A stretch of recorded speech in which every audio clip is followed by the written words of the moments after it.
Awami League Israel থেকে আড়ি পাতার যন্ত্র কিনে এদেশের রাজনৈতিক কর্মী সহ সামাজিক কর্মী, মানবাধিকার কর্মীদের জনগণের বিরুদ্ধে আড়ি পাতার যন্ত্র কিনে তারা যে নির্যাতন নিপীড়নের সূচনা করেছে তার সাথে ইসরায়েল জড়িত, ইসরায়েলের সাথে আওয়ামী লীগ জড়িত। সারা পৃথিবীতে নির্যাতিত মানুষের নাম ফিলিস্তিনের জনগণ। সারা পৃথিবীতে মুসলিম বিশ্বের নীরবতার কারণে সারা পৃথিবীব্যাপী মুসলিম জনগণ গণহত্যার শিকার হচ্ছে। সেটা আরাকান থেকে শুরু করে ফিলিস্তিন পর্যন্ত সমগ্র বিশ্বে বিস্তৃত।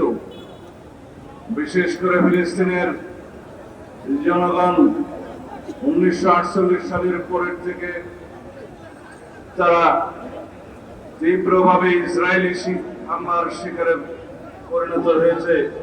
এই ষড়যন্ত্র শুরু হয়েছে প্রথম বিশ্বযুদ্ধের পর থেকে এবং সেটা দানা বেঁধেছে দ্বিতীয় বিশ্বযুদ্ধের পরে, যখন ইসরায়েলিদেরকে প্যালেস্টাইনরা আশ্রয় দেন সেই সময় থেকে।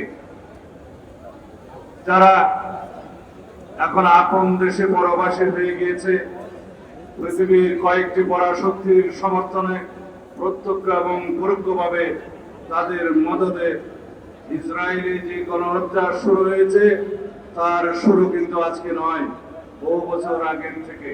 কিন্তু আমরা সারা বিশ্বের মুসলমান নেতৃবৃন্দ এবং ইসলামী বিশ্বের ভূমিকা দেখেছি প্রশ্নবিদ্ধ। যদিও 70-60-এর দশকের শেষের দিকে যুদ্ধ হয়, তারপরে কয়েকবার প্রতিবাদ হয়, এরপর থেকে মুসলিম বিশ্বের ভূমিকা প্রশ্নবিদ্ধ।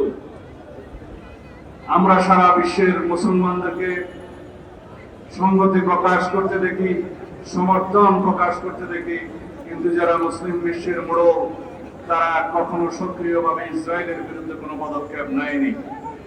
ইঙ্গো মার্কিন ষড়যন্ত্রের কারণে এই ফিলিস্তিনি জনগণ গণহত্যা সহ অমানবিক নির্যাতন নিপীড়নের শিকার হচ্ছে যুগের পর যুগ, দশকের পর দশক। তার কোনো প্রতিকার আমরা দেখছি না। জাতিসংঘের কোনো রেজলিউশনের তোয়াক্কা ইসরায়েলেরা করে না। জাতিসংঘের কোনো সিদ্ধান্তকে তারা কখনো মেনে নেয় নাই।